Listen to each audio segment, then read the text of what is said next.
The majestic space with its isolation, distance, and stillness is an element of terror and tension for most people, even those who have received all possible training. Anything that happens, no matter how small, raises adrenaline levels and raises suspicion, anxiety, and fear. Any sound, even a small one, any light or malfunctioning indicator, or strange vibration, or the screen data is not clear. It is very easy to cause a state of terror. The story of the American astronaut begins when they discovered in the International Space Station there was a problem with the station's cooling system, and Carpen was required to go out of the station and check the pipes and hoses outside. But suddenly, while he was checking the pipes, there was a massive leak of anhydrous ammonia, the cooling material, all of which was toxic to the point that it covered his suit. With a layer of frozen gas about 2.5 centimeters thick, this sudden event simply meant that Carpen could not enter the station again while in this condition, because his return with all this amount of toxins on the suit was enough to contaminate the entire station from the inside and kill his colleagues. Here, Carpen began to use all the tools he were outside so he could try to clean his suit and helmet in the hope that he would be able to enter again. But as a result of the huge amount of dirt on the suit, the contamination rate was greater than it could be carried out using traditional methods. That's why his colleagues took the necessary preventive measures in cases like this, and he was prevented from entering to the station again until the percentage of toxins on his suit decreased. Here, Carpen began to realize that these were the last moments of his life. The amount of oxygen he had was barely enough for another 30 minutes, during which he would either solve the problem or it would be over as a last resort. To solve the problem, Carpen moved closer to the brightest point of the sun, hoping that the sun's heat would speed up the evaporation of the ammonia. The terrifying minutes passed as he tried this last attempt, a man alone in infinite space in a race against time to save his life, to the point that he asked his colleagues to keep talking to him. All the time they were making sure that he was still conscious. He was afraid that he would lose consciousness from fear, and would lose the last hope of success. After the most difficult 30 minutes of his life had passed, the devices issued signals saying that the ammonia levels had now dropped to the point where he could open the station door for him. As soon as he entered, it took off. His colleagues were in the compressed air and disinfectants were towards him, and they were all wearing emergency suits. The minutes and hours passed, heavy on all the astronauts who were in the station that day, until the life support and toxin filtration systems did their job, which was a process that lasted 5 full hours in the disinfection. 5 hours. None of them knew the matter was easy. He has to stop in the end. The toxins were filtered out, and the difficult situation ended.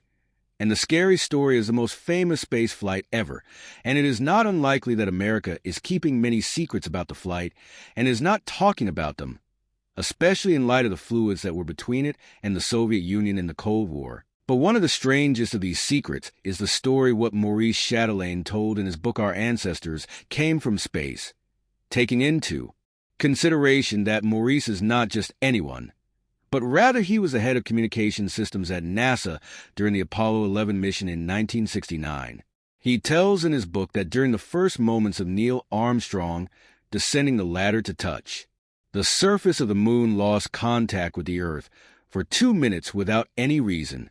They were 120 seconds full of fear, anxiety, confusion, and questions from the people on Earth. But then the connection was restored, and the whole world heard Armstrong's voice, saying his famous words, "This is one small step for a man, but one giant leap for humanity."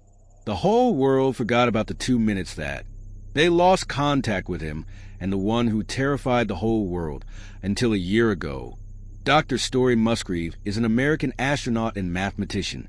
In addition to obtaining 6 scientific degrees in various fields, he is one of the record holders in space travel. One day, Story booked a story about a death that happened to him from horror, and it is also difficult for anyone to believe it no matter how great the person who told it is. During one of Musgrave's missions in space, he entered the station and his heart rate was extremely fast, and he was unable to gather himself. But after his friends helped him calm down and asked him what happened, he assured them that he saw someone tired. A bird flies quickly next to the vehicle, and although this story contradicts all the laws of biology and physics, Musk's condition confirms that he was really completely terrified. But how did he see something like this? And did he really see it, or was it just a hallucination? No one knows. The year 2003 was the date for sending the first astronaut from China, for it orbits the Earth, and it is supposed that the first flight of any country is highlighted a lot, and how amazing it is, and a great scientific achievement, and the efficiency of the astronauts who went up, and this whole story. But China's first flight was very strange. The Chinese astronaut Yang Guowei returned with a strange story in which he confirms that he heard a voice, a knocking sound, like a single sound with a hammer hitting a sheet metal. When he told the crew about the matter, they treated him as if it was just a hallucination he heard. But the surprise that came as a shock to everyone was that as soon as he succeeded in talking about the strange sound he heard, all the other crew members confirmed the words. They all said, We also heard the same sound, but no one wanted to say anything so that no one would accuse them of going crazy and starting to hallucinate. But since they all told the same story, they had to come up with a theory explaining what happened. What they said was that it might have actually happened, that they passed through an area with disturbed temperatures, and what was happening was the expansion and contraction of the spacecraft itself.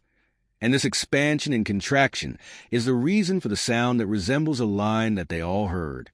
He is an American astronaut from the first 7 who started the American Mercury space project.